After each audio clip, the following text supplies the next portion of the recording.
C'est parti. Voilà. Salut Vincent.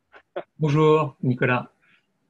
Alors, en cette fin d'année, Vincent, on s'est offert tous les deux la permission de te faire un cadeau, dans la mesure où tu as lancé depuis quelque temps des interviews sur ta chaîne YouTube.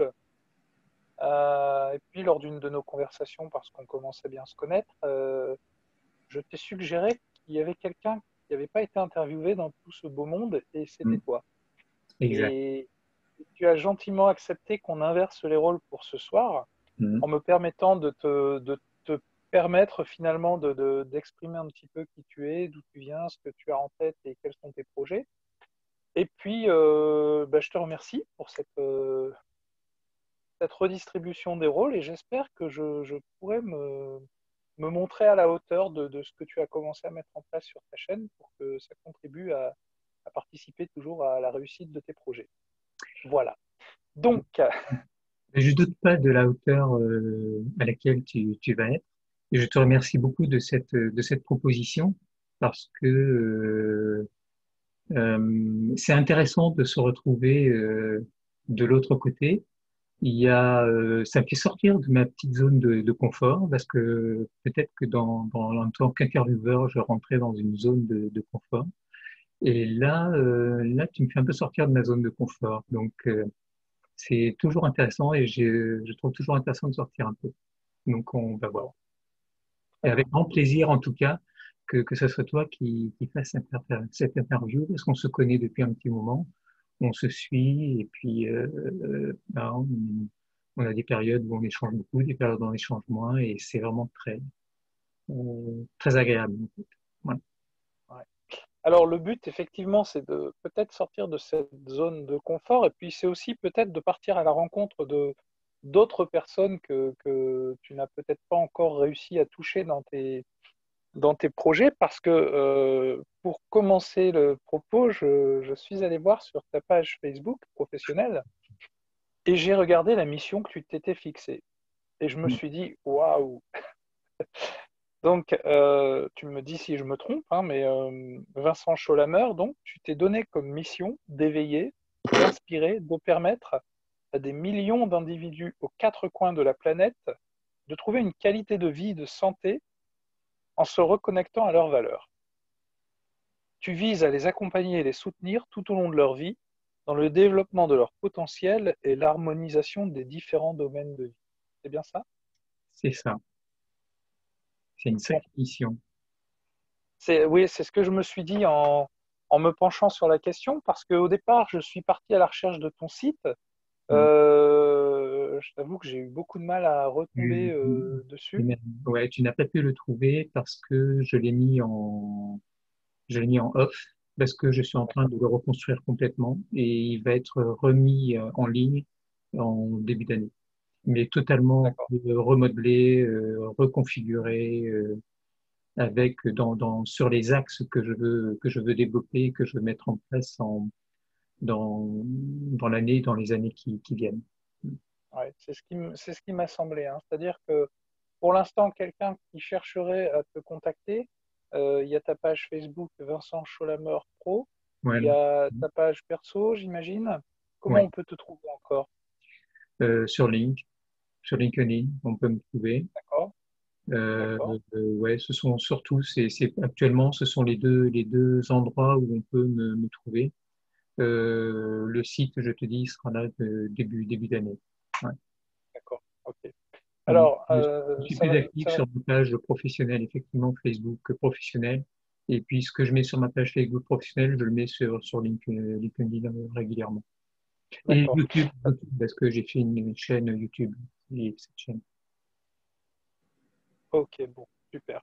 Alors, je suppose que puisque c'est quand même toi qui reprendras la main sur la diffusion de cette vidéo, il y aura moyen de trouver les liens en dessous de la vidéo? Oui, je mettrai tous les Ok, liens. Tout. super. D'accord, d'accord. Alors, moi, ce que j'aime bien, Vincent, avec toi, c'est de te voir sur cet écran puis de regarder le personnage qui est juste derrière toi en fond d'écran. Et j'ai l'impression qu'il y a quand même une sacrée ressemblance entre les deux. Alors, j'avais envie de commencer comme ça cette interview. Tu me décrives un petit peu le personnage qui est derrière, parce que je sais que tu es un amoureux de la voile. Mhm. Et, euh, et ce qui m'intéresserait, c'est de comprendre le parcours d'un monsieur qui est médecin au départ et qui aujourd'hui est youtubeur avec une mission pour des millions d'individus aux quatre coins de la planète. Alors je me dis effectivement, il va falloir une sacrée embarcation et j'aimerais bien que tu nous expliques un petit peu à la fois ton parcours et puis là où tu en es et les moyens que tu te donnes pour accomplir cette mission. Mhm. Alors, effectivement, donc ce personnage, en fait, c'est un voyageur. Donc, c'est un voyageur qui va aux quatre coins du monde. Il a une embarcation, il se balade plutôt, il se déplace plutôt à voile et il a des instruments un peu sommaires, rudimentaires, je dirais, de navigation. C'est plutôt une navigation traditionnelle et non pas une navigation électronique au GPS. Comme tu vois, il a une petite longue vue pour voir un peu ce qui lui arrive devant. Et ce qui lui arrive devant, eh ben, c'est pas forcément sympa. C'est un gros requin, là. C'est un gros donc, qui a des obstacles sur notre chemin. C'est un peu le parcours de notre vie, de se balader, d'aller à la recherche de qui on est, de poser des choses, de voir qu'on n'est pas forcément sur le bon chemin et de reprendre un autre chemin.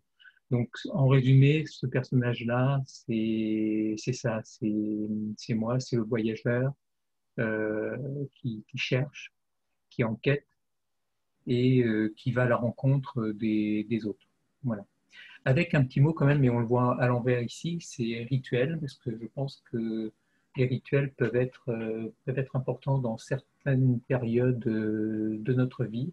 Ils peuvent nous aider à dépasser des peurs, des appréhensions, ou dépasser des caps, ou passer tout simplement des caps. Donc ces rituels peuvent être importants. Donc il y a des périodes de ma vie où j'ai mis des rituels justement pour passer ces caps. Alors, D'accord. tu veux que je résume un peu d'où je viens, qui je suis? J'aimerais bien, voilà, j'aimerais bien savoir comment le médecin finalement, alors sans doute avec des rituels, s'est transformé en voyageur et finalement aujourd'hui se retrouve à la fois toujours, je crois, à exercer dans un cabinet, mais peut-être pas une médecine traditionnelle ou au sens où on l'entend. Ouais. À la base, donc je suis médecin généraliste, donc je me suis installé comme médecin généraliste à Brest. Et très rapidement, en fait, je me suis aperçu que la médecine générale, je suis sorti de la faculté, que la médecine générale allopathique telle qu'elle était faite, ça me convenait pas. Donc très vite, je me suis aperçu de ça. Et donc, j'ai voulu aller chercher un peu plus loin ce que je pouvais apporter à mes patients. Donc, ce qui pouvait, moi, m'apporter en tant que me former moi, m'apporter à moi une richesse et puis le transmettre en fait à mes patients et de quelle manière je pouvais le transmettre. Donc j'ai commencé par apprendre la médecine manuelle ostéopathie. Après je suis allé apprendre l'acupuncture, puis j'ai fait la méditation, puis l'hypnose, la PNL. Je me suis spécialisé dans la prise en charge de la douleur. Et quand je suis arrivé à ce stade-là, ça faisait 17 ans que j'étais médecin généraliste et que j'avais passé tous ces diplômes, je me suis dit, qu'est-ce que je fais? Je reste médecin généraliste et jusqu'à la fin de ma carrière et ça roule, ou je franchis le pas et je mets en application tout ce que j'ai appris pour la prise en charge de la douleur par des techniques thérapeutiques complémentaires, le moins possible allopathiques. Et donc, c'est ce que j'ai fait. Donc, et du coup, j'ai pas pu rester à Brest. Je suis je suis venu m'installer à Nantes où j'ai créé dans une clinique une consultation de prise en charge de la douleur avec ces techniques-là. Mais ça me suffisait pas parce que je trouvais que j'arrivais pas à faire bouger mes patients comme je voulais. Donc, je me suis formé à l'éducation thérapeutique. Ça bougeait un peu plus, mais pas encore assez. Donc, je suis allé me former. Je me suis dit, tiens, mais peut-être que les coachs, ils ont des trucs. Donc, je suis allé me former en tant que coach. C'est là d'ailleurs qu'on s'est rencontrés.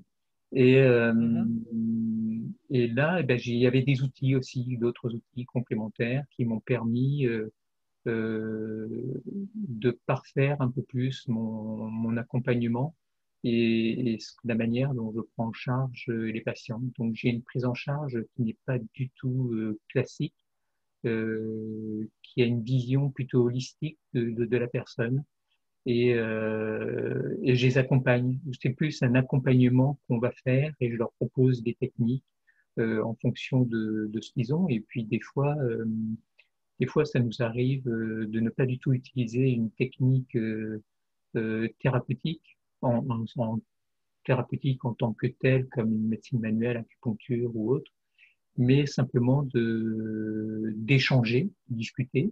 Donc, il y a un questionnement qui se met en place. Tu dois bien imaginer que je leur apporte pas les réponses et qu'il faut qu'ils trouvent les réponses. Et je les accompagne sur un chemin de vie qu'ils ont, duquel ils s'étaient éloignés et ils se retrouvaient dans des difficultés de vie avec une somatisation, je dirais. Et le fait de retrouver un chemin de vie plus conforme à, à ce à quoi ils aspirent, eh bien, on voyait les douleurs disparaître.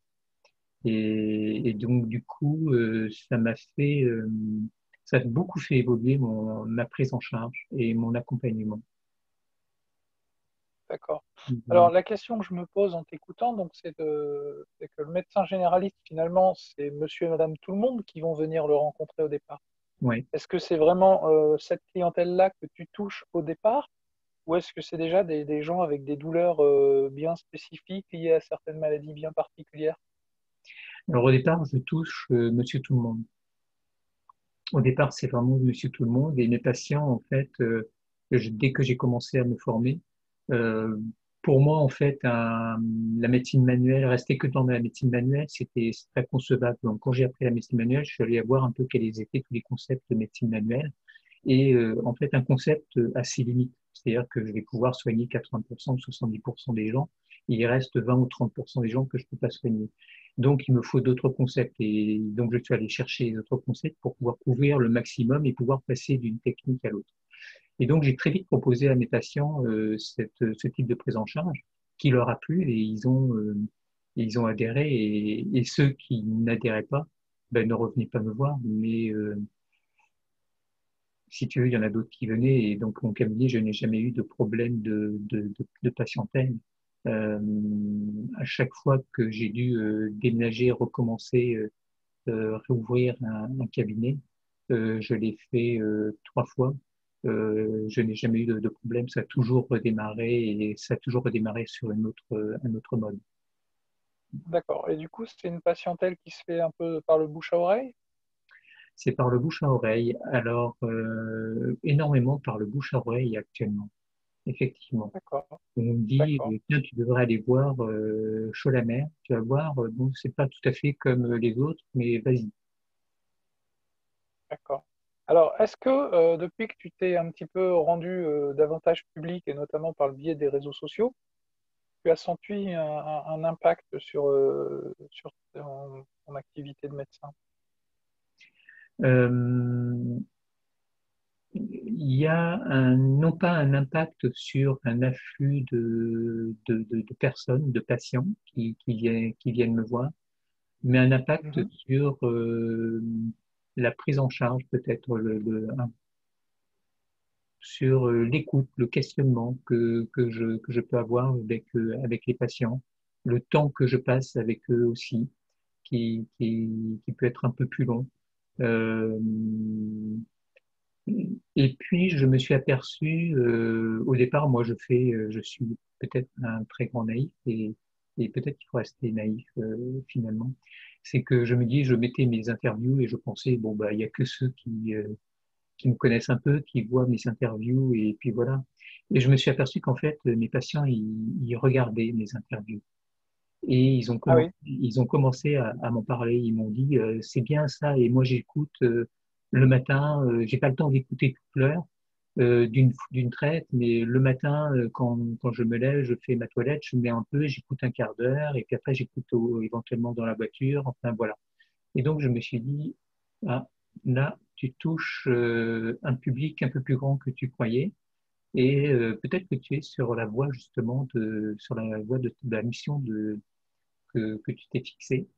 Euh, Ce qui m'a encouragé à continuer et je vais continuer et puis je vais apporter d'autres de nouveautés avec des petites des tout petites vidéos de 10 minutes, un quart d'heure sur des sujets bien précis D'accord, avec des intervenants spécialisés d'accord. sur le sujet.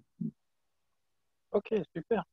Alors du coup, bon, ça c'est pour le côté patientèle, c'est super intéressant de constater qu'effectivement, ils te suivent par ce biais-là et du coup tu leur ouvres un tas de, ouais, de sujets autres que ceux pour lesquels au départ ils sont venus à ta rencontre. Mm. Et, euh, et du coup, moi je me pose une autre question, c'est du côté des médecins qui t'entourent, puisque tu exerces dans une clinique, comment ça se passe? Comment ils observent ce que tu fais? Qu'est-ce qu'ils en disent? Est-ce qu'ils te questionnent? Est-ce qu'ils font partie aussi de ces gens qui regardent ce que tu fais pour les Mm. mêmes raisons? Enfin, voilà, j'aimerais bien que tu me parles un peu de ça. Alors, comment te dire, alors, il me regarde, ça, je sais qu'il me regarde. Quand j'ai commencé à peindre ça, je sais pas combien de collègues, de confrères sont venus voir. Qu'est-ce que tu peins dans ton bureau? Qu'est-ce que, voilà. S'il y avait une curiosité de savoir ce que je peignais, pourquoi je peignais, que voilà, c'était déjà une première approche. Donc, ils savent que j'ai un abord qui est un peu différent. Et il y en a un qui a eu une très belle phrase, parce qu'on est dans une clinique, donc clinique, c'est surtout chirurgical. Euh, il y a maintenant un service médical qui vient de s'ouvrir, mais c'est essentiellement chirurgical. Et il y en a un qui m'a dit, c'est bien ce que tu fais parce que nous, on les découpe en morceaux, et toi, en fait, tu les réunis tous, tu réunis tous les patients. Waouh, Tu recrées, en fait, ce que nous, on défait. Et j'ai trouvé ça assez fort et très intéressant euh, qu'ils aient cette vision-là, ou au moins celui-là ait cette vision. Par exemple, il y a orthopédie spécialisée dans le pied, quelque chose de très particulier, hyper spécialisé. Ils sortent pas de la cheville et du pied. Moi, c'est impossible, je ne pourrais pas, c'est pas possible déjà. Et donc, qui me disent que moi, j'essaye de recréer en fait une unité de la personne euh, quand ils me les envoyaient. J'ai trouvé ça très fort et en fait, je m'attendais pas à ce retour-là. Donc, je suis regardé, ils regardent, ils voient ce que je fais, euh, plutôt avec bienveillance et avec toujours une interrogation quand même. Qu'est-ce qu'il va encore nous inventer? Qu'est-ce qui va nous amener d'autre? Et voilà, j'ai apporté récemment, on a développé avec un gynécologue qui était très curieux et qui a posé beaucoup de questions. On a développé un parcours de soins pour des femmes qui ont une endométriose et ça marche, et ça plaît beaucoup, ça marche très bien, ce centre marche très bien maintenant, alors qu'il a que quelques d'accord. minutes d'existence.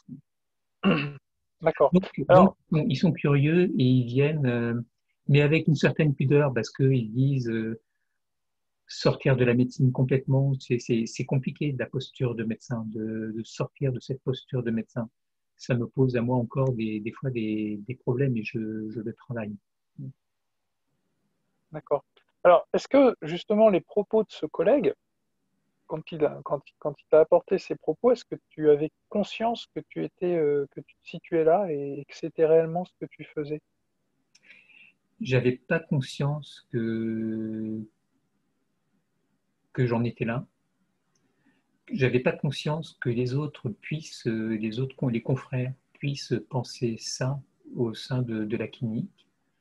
Mais en tout cas, c'est ce à quoi j'aspire et ce à quoi j'aspirais. C'est-à-dire que pour moi, un patient, c'est un tout. S'il y a une douleur quelque part, il y a la douleur, mais il y a peut-être une explication autre qu'il va falloir aller chercher. Et je ne vais pas me contenter de dire, OK, vous avez mal là, bon, on va supprimer cette douleur-là. S'il y a cette douleur, si elle s'exprime, c'est qu'il y a peut-être autre chose. Il peut y avoir quelque chose de mécanique, OK, alors on le règle, mais quand le côté mécanique est réglé et que la douleur persiste, tu te dis, bon, il y a peut-être quelque chose d'autre à aller chercher et il faut aller le chercher, quoi. D'accord. Alors, je vais revenir un petit peu sur le dessin qui est derrière toi, parce que quand même, depuis le début de notre entretien, il y a quelque chose qui m'interpelle pour ce dessin, et que j'y vois un gros mensonge, moi, quelque part dans ce dessin. Ah, Euh, c'est, c'est- je me demande dans quel sens souffle le vent sur ce dessin. il y a un Et j'ai énorme, le sentiment il y a que un ce énorme- voyageur, finalement, comment? oui, il y a un énorme mensonge Dit? au niveau de cette Oui, organisation-là. voilà. J'ai le sentiment que ce voyageur, tu me l'as présenté comme quelqu'un qui faisait face à cette grosse bébête là, peut-être même dangereuse, mais finalement j'ai l'impression qu'il est devant et qu'il s'en éloigne et qu'il la regarde derrière lui sans sourciller, sans souci, parce que je me trompe ou le vent emmène bien le bateau vers le mot rituel et vers dans sa Exact. direction. Donc là, il y a un gros mensonge, c'est-à-dire que si quand tu regardes l'embarcation, tu peux te dire que le bateau, l'embarcation va vers ce danger Ouais, est représenté par le requin, parce que la forme, euh, les lignes font que on a l'impression qu'il est dans cette direction. Mais si tu regardes effectivement les voiles, le vent et notamment le petit fanion qui est en haut qui nous donne la ouais. direction du vent et donc du coup par où le bateau va être porté, eh bien, le bateau n'est pas du tout porté vers le danger, mais il est porté à l'opposé du danger. Et donc ce voyageur, et d'ailleurs même la cape du voyageur, va dans le sens du vent et en fait, le bateau, il s'éloigne du danger. Donc, ce voyageur-là, il regarde euh, plutôt sereinement le danger s'éloigner. Mais c'est important de savoir qu'il y a, tout au long de notre parcours, il y a des dangers, on en rencontre. Euh, il faut savoir qu'ils sont là et savoir y faire face et savoir s'en éloigner avec les moyens que l'on peut et savoir se faire aider aussi. Ça, c'est Mm, hyper important. mm. Alors c'est vrai que la notion de danger, c'est quelque chose qui nous rassemble tous les deux. Et moi, j'aime beaucoup aussi toujours faire un peu la distinction entre la notion de danger et puis le risque, finalement, parce qu'on pourrait avoir tendance à les confondre. Pour en revenir à ce gros poisson, moi, tu connais aussi mon affection pour la notion de l'air, et je sais que tu es un grand méditant, et j'ai presque même l'impression que c'est le souffle de ce poisson, on a l'impression que c'est lui qui éventuellement peut gonfler les voiles et permettre aux voyageurs de s'en éloigner. Alors, je ne sais pas s'il y avait tout ça Alors, alors je vois, dans le pinceau de l'artiste, mais je te vois sourire. Raconte-moi ça. mais je souris parce que tu es en train de dévoiler tous les petits éléments et les petits secrets Zut. comment dire, toutes les incohérences en fait qu'il peut y avoir dans ce dessin. Euh, qui en fait est complètement cohérent, mais si tu regardes de près, si tu le regardes de loin, en fait, tu dis, OK, ouais, ben voilà, un bateau à voile, OK, il voyage. Mais il y a des tas d'incohérences et effectivement, c'est le souffle de ce requin. D'ailleurs, il a la bouche, sa bouche est ouverte et entrouverte et entrouverte orientée vers la voile qui est bien gonflée. Et donc, c'est son souffle qui lui permet qui permet au bateau de s'éloigner. Donc, D'accord. les dangers, en fait, c'est important de les connaître, de les éviter, mais parfois les dangers nous permettent d'aller plus loin et de nous dépasser et de faire des choses qu'on n'aurait peut-être jamais osé faire ou jamais fait. Hmm. Et du coup, la notion de risque, là, moi, je l'attribuerais plutôt au fait de faire confiance à l'embarcation. puisque ce voyageur, il n'est pas en train de regarder loin devant lui, il est en train de mesurer peut-être le chemin parcouru ou la distance effectuée depuis ce Mm. fameux danger. Et si on rapproche l'embarcation peut-être au corps, peut-être, de ce voyageur, qu'est-ce que tu pourrais nous raconter là-dessus, toi, avec ta vision holistique? Eh ben, en fait, le voyageur, il faut qu'il ait une absolue confiance dans son embarcation. Donc, c'est parce que son embarcation, c'est ce qui va lui permettre d'aller loin. Euh, Si je fais pour moi, l'embarcation, ça va être le physique, la posture. Voilà, ça c'est important. Le physique, la posture, c'est important et il faut que l'on soit, que l'on ait euh, ça fait partie de la santé, de faire de l'exercice physique, ça fait partie, ça nous permet d'avoir comme je dis, une bonne posture. Et ça, c'est hyper important. Donc, l'embarcation, là, c'est vraiment ça. C'est la structure. C'est une de nos structures importantes et qu'on a peut-être tendance un peu à négliger ou à aller à la pousser trop loin quand on fait certaines activités sportives. Je vois des gens qui vont vraiment trop loin et qui poussent trop loin. J'en ai fait partie il y a un temps, mais j'ai compris, j'ai très vite compris. Et du coup, ça, c'est hyper important. Donc, la structure, le physique et la posture. Les autres piliers qui y a au niveau de ce bateau, c'est l'esthétisme. Euh, L'esthétique, quoi qu'on en dise, on a tous envie d'avoir une certaine esthétique, euh, soit physique ou une peau ou une manière de s'habiller. On a chacun nos critères d'esthétique et on essaye de se rapprocher. Donc l'esthétique fait aussi partie d'un pilier et puis peut aider à avoir une estime de soi un peu plus importante.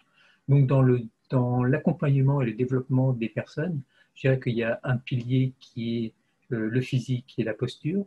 Il y a un autre pilier qui est l'esthétisme. Il va falloir les accompagner parce que les gens ne font pas forcément attention à eux, d'autant plus quand ils sont douloureux, que ce soit une douleur physique ou une douleur psychique. Il va falloir les accompagner dans ce domaine-là parce que c'est un domaine qu'ils oublient.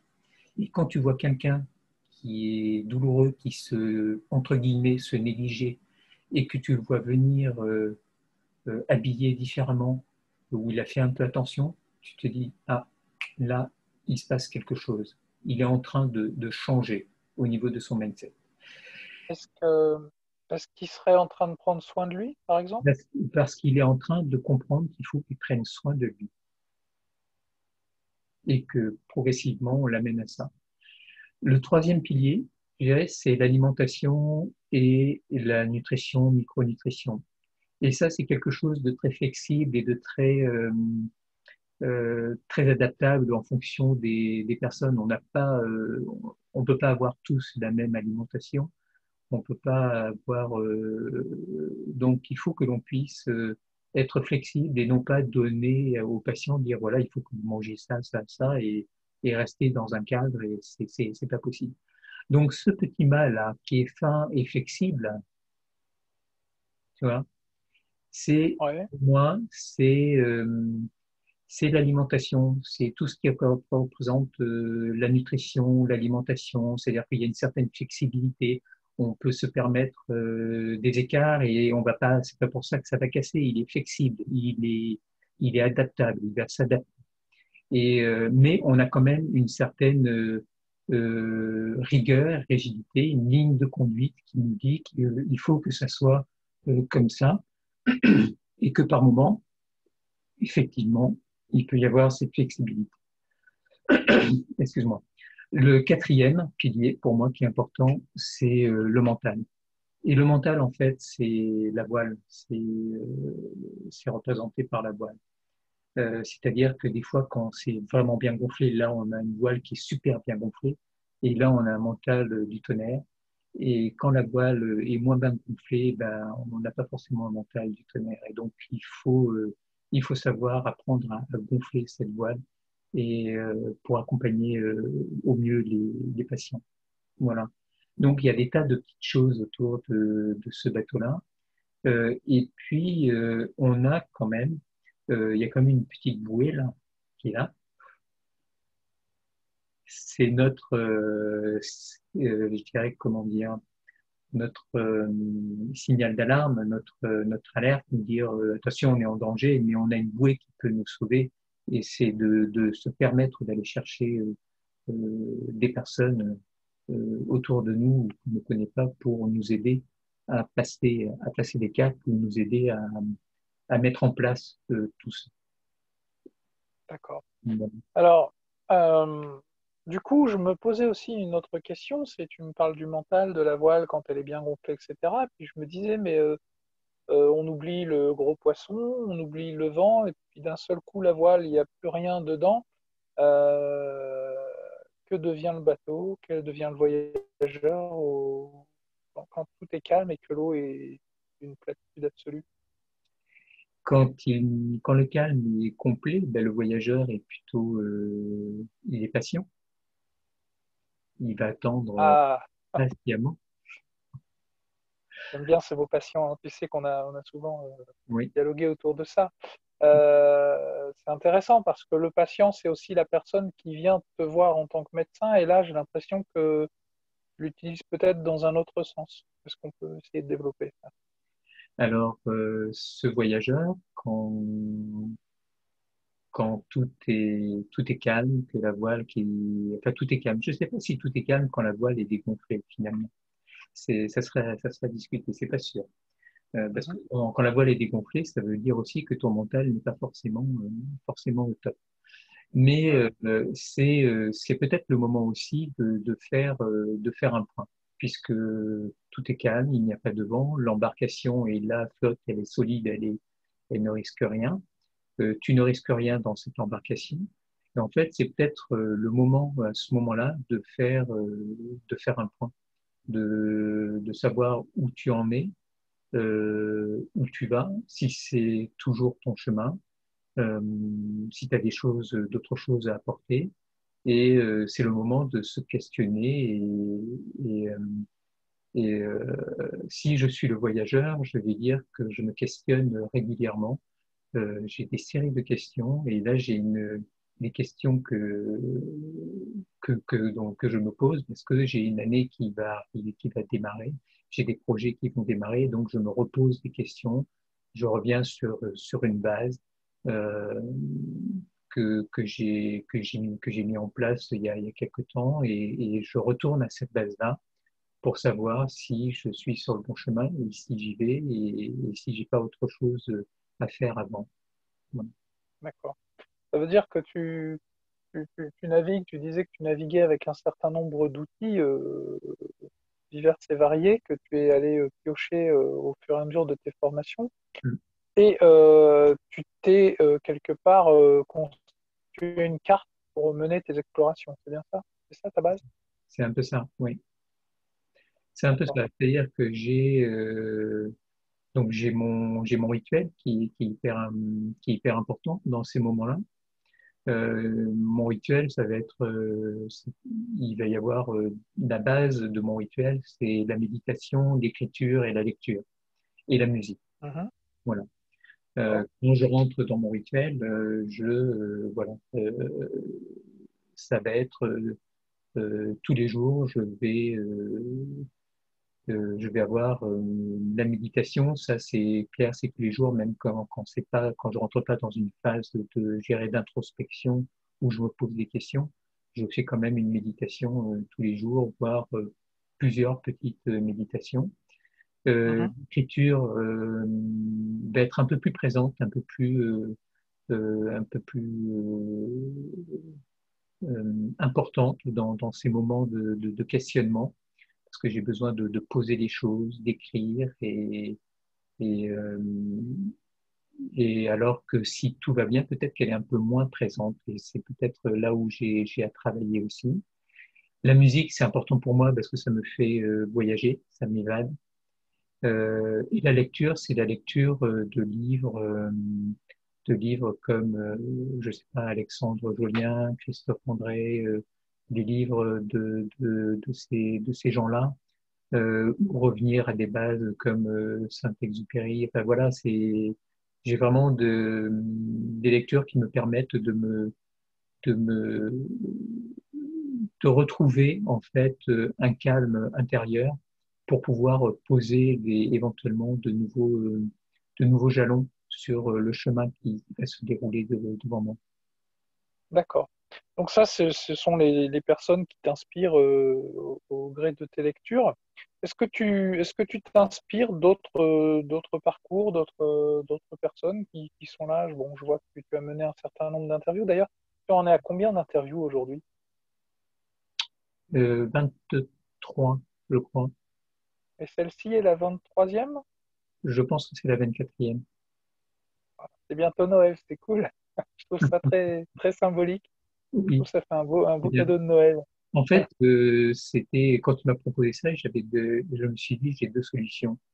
Soit on fait la 20e, peut être un signe aussi, Mhm. soit on fait la 24e. En cette période de Noël, ça peut être sympa 24.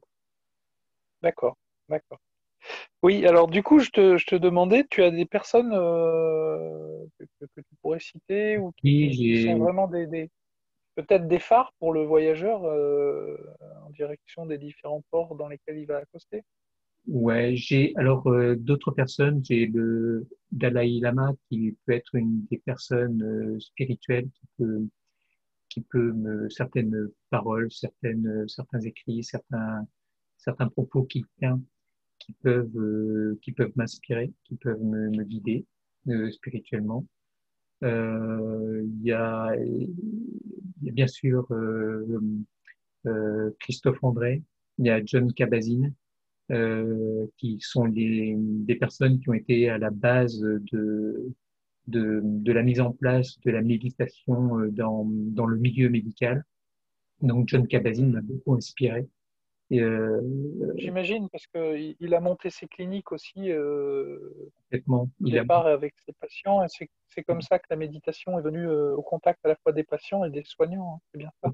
complètement, voilà. Il a réussi à monter une clinique basée sur la méditation. La thérapie, c'est la méditation. Et il y a tout un parcours Mhm. de méditation qui se fait soit en salle, soit dehors, en marche, avec toute une évolution et un échange. À chaque fois, euh, il y a, comment dire, au début de la séance, ce sont des séances qui durent une journée quand même quand on y va. Mhm. Donc au Mhm. début de la séance, il y a une présentation du programme avec un texte et puis un échange sur comment les gens vont, comment ça s'est passé depuis la dernière fois. Puis après, ils rentrent dans les exercices qui sont à chaque fois différents. Mais il y a toujours le premier exercice est toujours une méditation qui dure entre une demi-heure et trois quarts d'heure. Une méditation qui Mhm. n'est pas guidée, qui est souvent pas guidée, qui est libre. Et puis après, il y a d'autres exercices, et puis il y a un débriefing. Et donc, euh, ce sont ça dure en 3 semaines, je crois. Le parcours que l'on fait dure 3 semaines, avec la possibilité pour ceux qui ont fini les 3 semaines de revenir quand ils veulent, quand ils en ont besoin. Et Mhm. ça, je trouve que D'accord. ça, c'est important de donner cette possibilité-là. C'est-à-dire qu'au bout de 3 semaines, moi, pour avoir fait des stages, encadré des groupes de méditation pour des pathologies particulières, quand tu leur disais, c'est la dernière séance, on arrive à la fin, tu voyais que certains se décomposaient. Et donc, c'est important de donner une porte, euh, d'ouvrir une porte et de dire, mais il y a d'autres groupes qui sont là. Si jamais vous avez besoin un jour, vous pouvez revenir, vous serez toujours le bienvenu et, euh, et on vous accueillera et vous participerez parce qu'on peut avoir besoin de revenir pour euh, se conforter et se réconforter. Voilà. Mhm. Les autres personnes, il y a Nelson Mandela qui peut être qui est quelqu'un d'inspirant aussi, de par la force de caractère et de la volonté qu'il a mis euh, à vouloir rétablir une certaine unité dans son pays. Ça n'a pas dû être si simple que ça. Et l'idée de Mhm. pardon qu'il avait vis-à-vis des personnes euh, qui ont pu le maltraiter, je trouvais ça très, très, très fort. Il y a une autre personne qui m'inspire aussi, qui est Steve Jobs. Alors au début de son parcours, je pense qu'il n'était pas quelqu'un de très fréquentable, euh, très businessman, mais à la fin de son parcours, en fait, c'est quelqu'un qui a beaucoup évolué et qui était intéressant sur le plan spirituel et à lire ce qu'il a pu écrire. Mhm. Euh, Est-ce que tu penses que, pour en venir à ce monsieur, est-ce que tu penses que la maladie a pu influencer ce changement de personnalité, de comportement? Ouais, l'impression que j'ai, moi, c'est que, après, je ne le connais pas, mais j'ai lu une de ses bibliographies, mais j'ai l'impression qu'effectivement, la maladie a pu lui faire voir le monde différemment et lui faire se poser des questions sur la vie, sa vie, ce qu'il avait mis en place et ce qu'il avait fait et comment il avait fait. Et je pense qu'il a changé à ce moment-là euh, sa manière de faire et il est allé vers beaucoup plus de spiritualité. D'accord. Alors, je t'avais demandé au départ de l'entretien d'être ce gardien du temps, hein, pour qu'on soit bien dans le format de ce que tu fais. On On en est, est où là à peu près? on est toujours dans le temps, il nous reste une vingtaine de minutes. Ouais, c'est ce qui me semblait à peu près. Ok, super. Alors du coup, maintenant je voulais, on a abordé un peu cette question du rituel. Ça, c'est le rituel de Vincent. Est-ce que avec tes patients, tu mets en place des rituels aussi? Euh, est-ce que je fais un rituel avec eux Ouais. Est-ce ou que de est-ce que j'essaye de leur transmettre un rituel? je sais pas, ouais. Parce que ce mot, il est important pour toi. J'ai Oui. saisi qu'à chaque interview que tu faisais, tu allais chercher chez l'interviewé cette question du rituel, savoir si les gens en avaient ou pas. Donc j'imagine bien que c'est quelque chose, c'est une question que tu poses pas au hasard à chaque fois, et, euh, et que dans ta pratique, à titre personnel, j'ai bien saisi l'importance de tout ça, et je reviendrai notamment te taquiner tout à l'heure sur la notion d'écriture. Et, mais oui, ce que je me dis, c'est bon, bah toi, tu as trouvé des choses qui t'équilibrent, qui t'harmonisent, qui te permettent de poursuivre tes projets, de traverser éventuellement certaines tempêtes. Est-ce que c'est quelque chose qu'en tant que médecin, tu vas venir proposer ou même inscrire peut-être dans un traitement d'une personne que tu pourrais suivre sur du long terme? C'est quelque chose que j'essaye de transmettre à mes patients, de transmettre alors euh, je suis attaché en fait à la transmission, c'est-à-dire que je détiens certaines choses parce que j'ai travaillé, j'ai passé certains diplômes, voilà. Mais c'est pas parce que je détiens ça que je suis comment dire au-dessus ou voilà, je me mets exactement à leur niveau. Et j'essaye de transmettre en fait ce que j'ai acquis et de l'expérience que j'ai pu retirer de ce que j'ai acquis, de leur transmettre en fait certains éléments. Et il y a des choses en fait, il y a des personnes qui vont adhérer par exemple à la méditation et d'autres qui vont adhérer peut-être à l'écriture et d'autres qui vont adhérer à d'autres choses. Donc j'essaye de leur transmettre des éléments, peut-être deux, trois éléments s'ils le peuvent, mais à chaque fois ils me disent, mais le temps. J'ai dit, ben, le temps, c'est prendre soin de vous, parce que le temps revient souvent. Ils disent, mais il faut que j'aille à mon boulot, j'ai le trajet, j'ai ma famille, j'ai tout.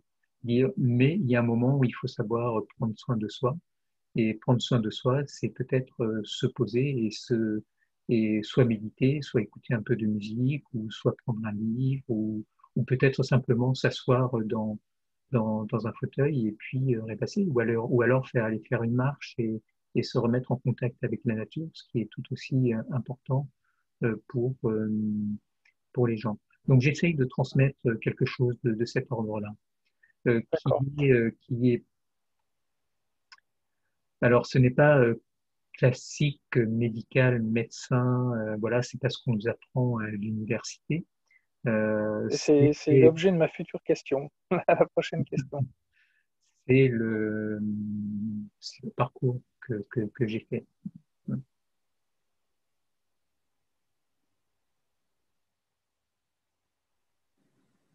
Tu es toujours là? Oui, je suis là, mais je te perds à l'écran. Enfin, je te vois à l'écran figé. Alors, je sais Non. pas. C'est marrant parce que moi, oui, je te vois figé aussi, mais d'accord. Ben, si tu es là, c'est bon, de toute façon. C'est Bon, parfait. on continue? Comment? On continue, ça va se remettre à bouger. Ça y est, tu rebouges. D'accord. Ah, ok, d'accord. Ouais, bon. Oui, alors du coup, c'était l'objet de la prochaine question, c'est que en t'écoutant, je me disais, bon, alors comment il s'y prend? Parce que c'est pas sur la prescription que tu vas pouvoir écrire ça.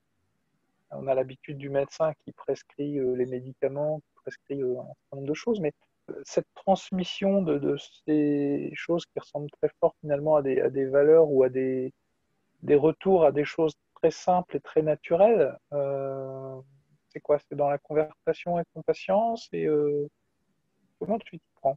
Oui, alors ce n'est pas, effectivement, c'est pas une prescription et c'est pas quelque chose que l'on apprend forcément à l'université, bien que maintenant il y ait des DU de neurosciences et de méditation qui existent. Mhm. Le premier s'est ouvert, je crois, à Strasbourg, il me semble.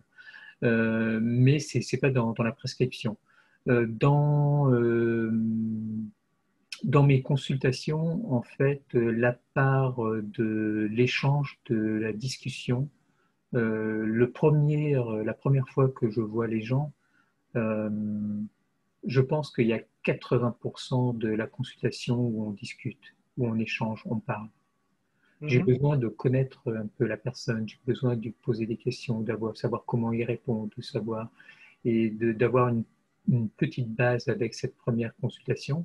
Après, je vais effectivement l'examiner pour voir ce qu'il y a, mais déjà lors de la deuxième consultation, j'aurai des éléments et il va y avoir une part de discussion aussi qui va se faire et puis le patient va avoir un questionnement sur ce que j'aurais pu lui dire. Et donc petit à petit, je l'amène à, comment dire, à adhérer à quelque chose auquel il n'aurait peut-être pas pensé pour aller mieux. Et quand il commence à adhérer, ben, on voit des changements s'opérer et, euh, et c'est tout. C'est un vrai bonheur parce que tu as utilisé, tu les as amenés, simplement tu les as accompagnés et tu as transmis quelque chose et sans utiliser de technique ou d'une technicité que j'aurais pu mettre en place. Et ça, c'est un vrai bonheur. J'ai le témoignage d'une de mes patientes qui quand elle a fait spontanément, j'étais euh, assez touché et je m'attendais pas du tout à ce témoignage-là. Euh, Parce elle dit en gros que je suis comme un chef d'orchestre et que je les amène à ressentir des choses qu'ils n'avaient jamais senties. Et du coup, tout doucement, je les amène à eux se prendre en main et en charge et à retrouver en fait leur chemin de vie.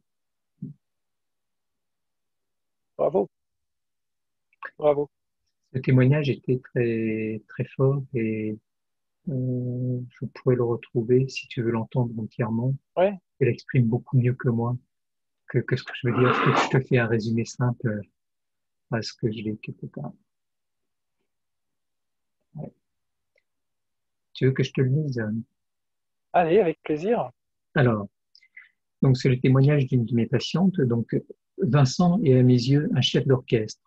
Il donne le rythme de départ, des outils pour que l'on s'approprie notre moi intérieur. Il facilite la mise en place du changement en la colorant de son ressenti avec bienveillance. C'est souvent que je l'évoque lors d'échanges avec des personnes en quête de soi, de nouveaux trajets de vie. Waouh! Ça, ça, ça résonne bien avec la mission que tu t'es fixée. Ça résonne complètement avec ma mission et quand j'ai vu arriver ce témoignage, qui était totalement spontané,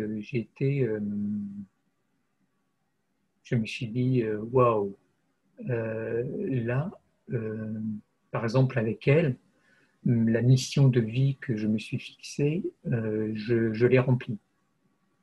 Euh, Mm. et du coup, je me dis, au moins, il y en a une. J'ai rempli ma mission au moins pour une, ce qui est pas mal. Ce qui est un début. C'est Ce un qui est début. un début parce qu'en plus, dans son témoignage, il me semble qu'elle est déjà aussi, elle, en train de vouloir que ta mission aille au-delà de sa propre personne. Mais il me semble qu'elle a aussi, elle, envie de transmettre dans son entourage le fait que tu lui apportes ça et que tu peux l'apporter à d'autres. C'est bien ce que j'ai Complètement. entendu. Voilà, Ouais. complètement. En fait, elle, elle a fait ce témoignage-là. Et en fait, c'est comme si elle, sa mission, c'était de transmettre et de dire, ben, vous allez pas bien, vous n'allez pas, ben, allez voir Vincent, il va vous aider. Bon, c'est pas forcément conventionnel, mais il va vous aider, et Mhm. peut-être qu'il va vous aider à aller mieux ou à trouver votre chemin. Mm. Alors, ça m'amène sur la question qui suit et qui va nous emmener sur une question d'actualité dans la foulée. C'est que en écoutant ce témoignage, en t'écoutant depuis tout à l'heure, je me dis, est-ce que c'est l'alliance du coach et du médecin qui permettent d'arriver à ce type de résultat? En gros, le médecin, qu'est-ce qu'il apporte au monde du coaching et le coach, qu'est-ce qu'il apporte à la médecine? Alors, je pense qu'effectivement, les deux sont importants. Je pense qu'à la base, j'avais déjà l'envie d'apporter quelque chose aux gens et de les aider, d'accompagner les personnes. Je pense que ça a toujours fait partie de moi, euh, d'organiser des événements, des régates, enfin, des choses, voilà, de pouvoir donner et d'organiser. Et donc, je pense que ça fait partie. Le fait d'être médecin t'apporte une certaine légitimité, je dirais, dans la prise en charge de pathologies, de patients, voilà. Mais c'est beaucoup trop enfermant. Si je viens à nos instances tutélaires, on est très enfermé. Si tu dépasses trop, par exemple moi, je sais que je suis regardé. De temps en temps, j'ai un coup de fil de la CPM ou pour dire tiens qu'est-ce que c'est ça pourquoi voilà il faut que j'explique un peu ce que je fais et que seul le médecin sans avoir des outils de coach sans apprendre des outils de coaching d'éducation thérapeutique aussi euh, uniquement la médecine telle qu'on l'en universitaire, c'est vraiment enfermant, on est sur des rails et ça peut convenir à de nombreux médecins, mais moi ça me convenait pas et j'avais besoin d'ouvrir tout ça. Mhm. Et du coup, je l'ai ouvert et les deux ensemble font ce que je fais actuellement et vont me permettre d'évoluer et d'aller un peu plus loin dans, dans ce que je veux faire et c'est la manière dont je veux accompagner les gens. Mhm. Alors, ça nous amène à cette question forcément en lien avec l'actualité. Euh, alors, ce fameux truc qui nous tient depuis bientôt un an maintenant, euh, c'est vrai que moi, j'ai pas envie d'évoquer ce mot Covid systématiquement, tellement il me semble pollué et occupé tellement de place dans le quotidien de tous. Et du coup, je me suis amusé à me questionner sur une notion de coquelin plutôt que de Covid. Mhm. Et qu'est-ce qu'on pourrait mettre dans quelque chose en co-créativité, en coopération, voilà, qu'est-ce qu'on pourrait commencer à imaginer à plusieurs pour que cette actualité prenne une autre dimension et aille vers le mieux. Et la question que j'ai envie de te poser, c'est d'après toi, pour les jours, les semaines, les mois à venir, euh, nos populations, elles vont avoir besoin plutôt de médecins ou plutôt de coachs, d'accompagnants. Comment tu vois ça, toi? Je pense que en fait, ce que je constate moi parmi les gens qui viennent me voir, c'est qu'on a des gens qui sont stressés, qui sont perdus, qui ne savent pas ce qui se passe exactement. Euh, Ils ont des informations qui sont contradictoires. Ils voient des scientifiques à la télé qui se déchirent, ce qui est tout à fait enfin, je trouve ça pas normal. On peut discuter au sein d'un amphithéâtre entre scientifiques, ne pas être d'accord, mais au moins quand on termine la réunion, il y a un consensus et on peut émettre un avis. Mais de voir ces scientifiques en fait se déchirer à la télé, dans les médias, a fait perdre une certaine crédibilité à tous nos scientifiques et nos chercheurs. Du coup, ils sont un peu perdus parce qu'ils se disent sur le plan sanitaire, bah, qui doit-on croire? Qui peut-on croire? Puisque dès qu'il y en a un qui dit quelque chose, il y a l'autre en face qui va le descendre et voilà, c'est un ping-pong qui est en train de s'installer. Et puis, il y a la peur économique des difficultés économiques qui sont en train de s'installer et de se dire où on nous emmène et puis des décisions qui sont prises. Euh, on a deux parlements, on les informe, on informe nos parlements des décisions qui sont prises, mais il peut y avoir débat, mais il n'y a pas vote. De toute façon, ça sera comme ça, décidé comme ça. Du coup, il y a une crainte et une peur de ces gens-là qui ne savent pas où va notre pays, où en est la science. On nous parle de vaccins, on nous parle de médicaments, et ils ne savent pas s'ils peuvent faire confiance ou pas. Et ils se disent, ils ont peur qu'on leur impose quelque chose de manière détournée, euh, alors qu'ils n'en veulent pas. Donc il y a vraiment une crainte. Et du coup, je pense que ce ne sont pas les médecins qui vont pouvoir les accompagner. En tout cas, pas seuls. Et je pense que ce sont des accompagnants. Ce sont pas des coachs non plus. Ça peut pas être un coach lambda qui peut accompagner. Je pense que ce sont des accompagnants, des gens qui ont eu une réflexion, euh, euh, qui ont une certaine des valeurs euh, et qui vont pouvoir les rassurer, les accompagner pour justement trouver peut-être un nouveau chemin. Euh, Parce que là, il y a des chemins qui se ferment, des gens qui vont se trouver en grande difficulté, ils vont devoir se renouveler, retrouver quelque chose, et ils vont avoir besoin de personnes qui ont des facultés d'écoute, des facultés de questionnement euh, euh, pour que les personnes trouvent eux-mêmes le chemin, parce qu'on n'a pas à leur donner le chemin à prendre. Et ça, ce n'est pas n'importe quel coach. Je pense qu'il faudra une alliance médecin, accompagnant. Euh, pour moi, ce sont des accompagnants. Voilà, ce sont ni médecins ni coachs, ce sont des accompagnants. Et on aura besoin D'accord, d'accompagnement. d'accord. Je pense que Donc tu... j'ai Oui, déjà j'ai des personnes en tête qui sont capables de le faire et toi tu en fais partie. oh Euh, là, c'est gentil. j'en suis totalement persuadé.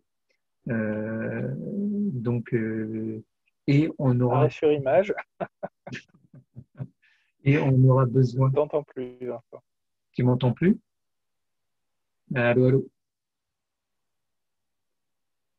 Allô? m'entends? Oui, oui, ça y est, je t'entends. Ouais. Il y a eu un Ok. arrêt sur image. Au moment où je disais que tu en faisais partie, c'est ça? Mm. Ouais, voilà, voilà. Je pense qu'on aura besoin de personnes comme toi, de personnes pour accompagner ces gens-là. Et on aura besoin d'échanger peut-être entre nous pour, parce qu'on a besoin on ne peut pas rester seul dans notre coin à accompagner des gens. On a besoin Mm, d'échanger. On peut appeler ça comme on mm, veut, une supervision ou un échange mm, mm, de bons procédés mm, mm. dans l'accompagnement. Mais c'est important d'avoir cet échange et de ne pas rester seul quand on accompagne. Ouais. Moi, Parce, j'aimerais.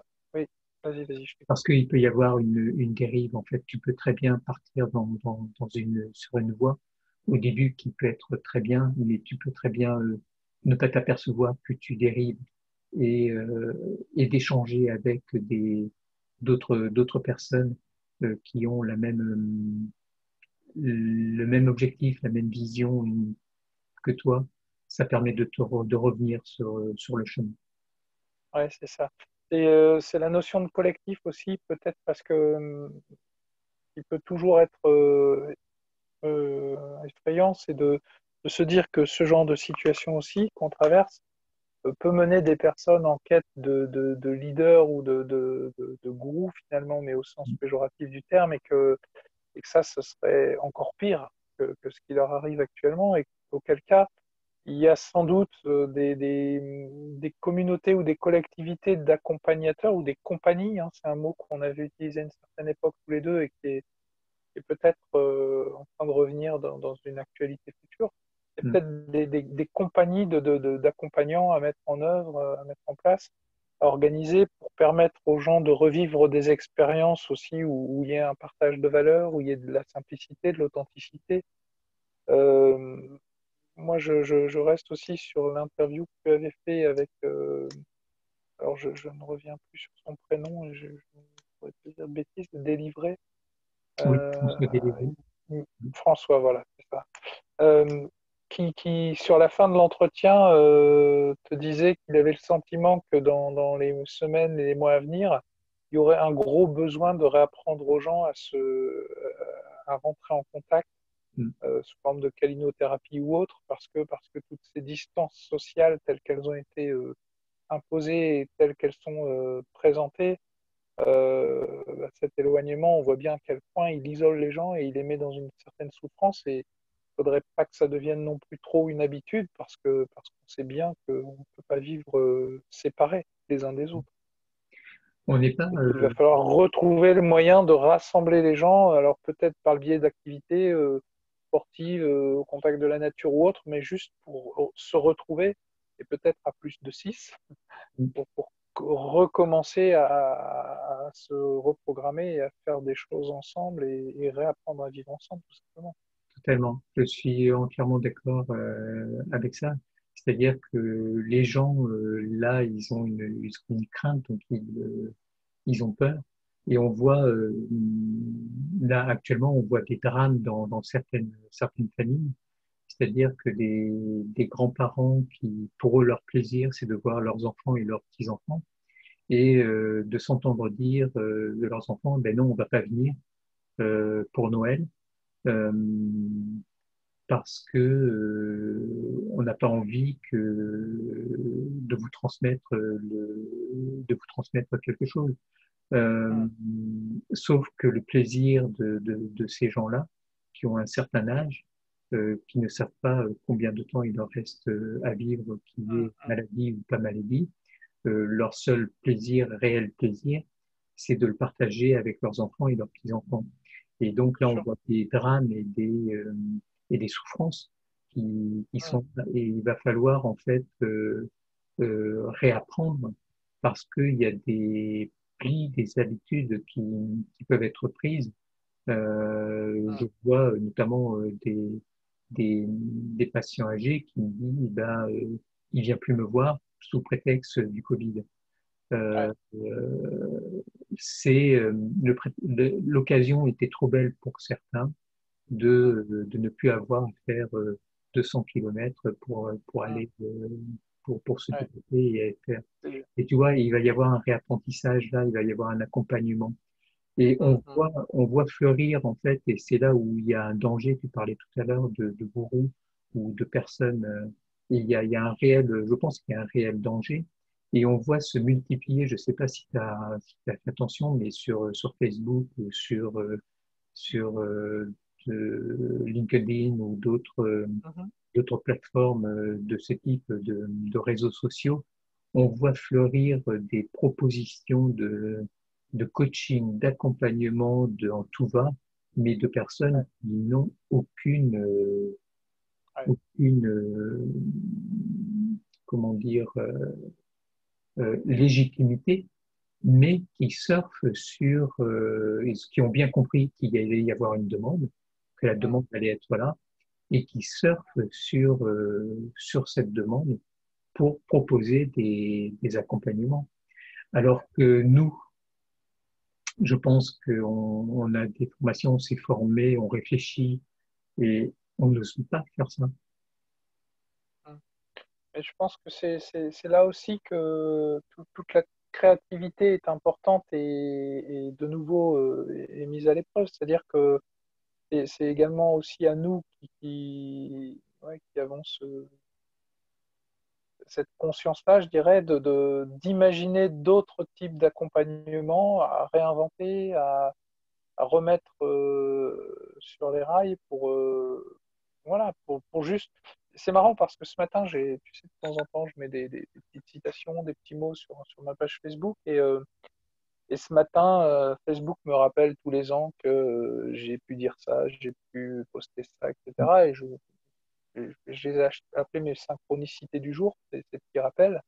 Et ce matin, bah, c'était un post que j'avais mis où je mentionnais que je préférais, par rapport au concept très vendeur de la qualité de vie au travail, moi je me suis toujours inscrit en disant je préfère m'intéresser au travail sur une vie de qualité. Voilà. Mm.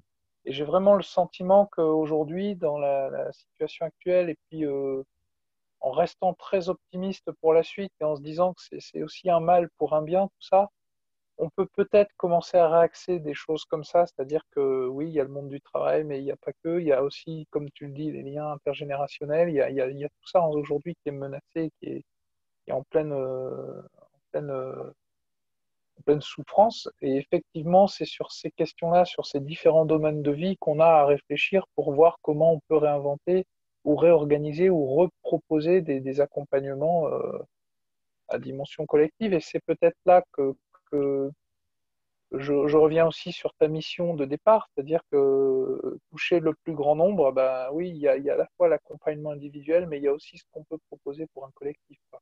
Complètement, Et d'où l'association entre personnes qui sont aussi sur des mêmes bases, sur des mêmes valeurs et qui veulent partager leurs compétences à disposition du plus grand nombre. complètement, tout à fait. Je, Alors, oui, tu voulais rajouter quelque chose? je crois que c'est important qu'il y ait euh, je pense qu'il va y avoir une évolution dans l'accompagnement et quand je vois fleurir tous ces propositions de coaching, euh, d'un côté, je me dis, tiens, ils surfent sur la vague, mais d'un autre côté, en fait, les gens, et c'est pas forcément de ça dont ils ont besoin. Ils ont besoin d'un autre accompagnement qui a beaucoup plus de valeur, beaucoup plus de proximité et des choses euh, qui ne seront pas forcément classiques dans ce qui a été fait, euh, mais qui le deviendront peut-être parce qu'il y a peut-être un renouveau qui va se faire. Et, euh, et il faut, au départ de ça, il faut toujours des initiateurs. Bon. Alors, ça va, je crois on va approcher la fin de notre entretien et du coup, j'ai envie de revenir à ce sujet-là entre nous. Je me rappelle t'avoir lu dans des écrits de Vincent Scholammer qui était sans doute un projet de livre, une maquette. Mm. Je trouvais ça plutôt bien parti. J'ai eu le plaisir de t'accompagner à démarrer cette initiative. Je voulais savoir où tu en étais de ce travail d'écriture. Il est là, il est à côté de moi. Il est à côté de moi, il faut que et je me dis régulièrement parce que j'écris régulièrement des choses. Tu vois, j'ai toujours un carnet à côté de moi où je prends des notes où j'écris des choses et je me dis qu'il faut que je le reprenne et que je le retravaille, que je finisse ce travail-là. J'ai un travail à finir aussi de ce côté-là. Euh, D'accord. je te remercie de m'avoir titillé là-dessus. Non, c'est parce que je lâche pas l'affaire comme ça, quoi. Et tu as raison, tu as raison. Je l'ai commencé, il était pas mal avancé. Ouais. Je pense qu'il suffit peut-être pas grand-chose pour le finir. Et j'ai des choses à reprendre peut-être actuellement Hum, parce que hum, il y a une évolution qui s'est faite entre hum, ce jet-là et ce qui se passe actuellement. hum, Et, hum, mais oui, il faut que je le finisse. hum. Et puis je voulais dire que j'ai été très heureux de voir que Thomas avait publié son livre. Il m'a fait énormément plaisir de le voir. Et puis le sourire qu'il a, c'est superbe. Et ouais, Bravo c'est à une toi belle parce que aventure. tu l'as accompagné. Bravo. Ouais, c'est magnifique parce que Thomas, pour ceux qui suivent là, c'est un des premiers participants à mon premier atelier d'écriture. C'est un ancien pilote de l'armée de l'air. Et effectivement, c'est quelqu'un qui a été très et qui est toujours très bousculé par une grosse maladie. Mais il y a l'écrivain qui est là en lui et qui avait des choses à faire sortir. Et c'est sorti progressivement par le biais de nos ateliers, par le biais de petites allumettes citations que je lui mettais sous le nez sous forme de prescription médicamenteuse presque, hein, en prendre une, deux, trois par jour et partir de cette citation pour voir où le texte allait l'emmener. Et puis il y a 2 jours, j'ai reçu un petit texto. Où est-ce que je peux te retrouver? J'ai un livre pour toi. Je me dis, tiens, il a un livre à me prêter. Ça fait quelques temps que je l'ai un peu perdu de vue. Et puis j'étais de garde dans une caserne de pompiers. Je le vois arriver avec un grand sourire et me remettre son premier roman. Et, et c'est génial parce que la veille, j'avais reçu une demande d'accompagnement d'une personne qui veut commencer à écrire son livre. Pour 2021, je reprojette des ateliers d'écriture. Alors, c'est vrai qu'il y a quelque chose aussi en ce moment autour de l'écriture qui vient me bousculer, qui vient me confirmer peut-être dans une place un peu plus ouais, un peu plus précise à tenir pour accompagner aussi des gens qui ont quelque chose à délivrer et à écrire aux autres. Et c'est fabuleux parce qu'en fait, tout se met en place, en fait. Tout se met en place et c'est vrai que c'est par le biais d'un tas d'expériences qu'on a pu partager, toi et moi notamment avant, hein, parce qu'on a fait pas mal de petits essais, chacun dans notre coin, et puis à se confronter aussi. Et on se rend compte qu'il y a une intuition de départ qui est là, effectivement, et voilà, qui nous emmène quelque part dans un endroit où on maîtrise pas tout, et heureusement, quelque part, parce qu'on a ce pays à découvrir, à explorer, et on fait ce voyage, chacun sur nos petites embarcations. De temps en temps, on se retrouve dans un port et on se dit, tiens, vivement qu'ils rouvrent les tavernes, qu'on puisse aller boire un coup ensemble et célébrer tout ça, quoi. Complètement. Tout à fait. Ouais, ouais, ouais. Ben voilà, donc effectivement, c'était un très beau moment, là, il y a 2 jours, et ce qui est très drôle, c'est que ça fait 2 jours que je reçois des mails sur ma messagerie Career Coaching de Thomas qui poursuit l'écriture. C'est bien. Voilà. Donc je crois qu'il n'y aura pas qu'un roman de sa part. Mm. Non, mais c'est une superbe expérience et et j'étais très heureux de voir ça. Ça m'a Ouais, fait- j'ai vu que tu avais réagi et ça m'a fait plaisir. Et je sais que lui aussi, parce qu'en plus, il m'avait parlé de toi quand il est venu à ma rencontre. Donc, tu fais aussi partie des personnes, tu l'as croisé, je sais pas, un quart d'heure, on a bu un café ensemble quand tu étais venu dans la région. et ça suffit parce que tu as su lui offrir ce quart d'heure et il a pris tout ce qu'il pouvait prendre, quoi. Donc des fois juste la présence, la rencontre et ça suffit, quoi. C'est déjà ça. C'est déjà important. Voilà. Et je me réjouis à l'idée de savoir que tu arrives bientôt dans la région et Oui, que du coup on sortira aussi de ces écrans et on pourra se faire un gros hug, hein, parce que, yes, parce que ça fait du bien aussi. avec plaisir. Voilà Vincent, alors je ne sais pas où en est notre maître du temps. Ce que Je tu pense, voudrais peut-être... je pense Oui. qu'on l'a éclaté, mais c'est pas grave. Ah mince, d'accord. Alors pour conclure, bah, je vais te laisser toi le plaisir de conclure cet entretien et puis de recueillir tes premières impressions à chaud aussi de ce moment qu'on a pu partager.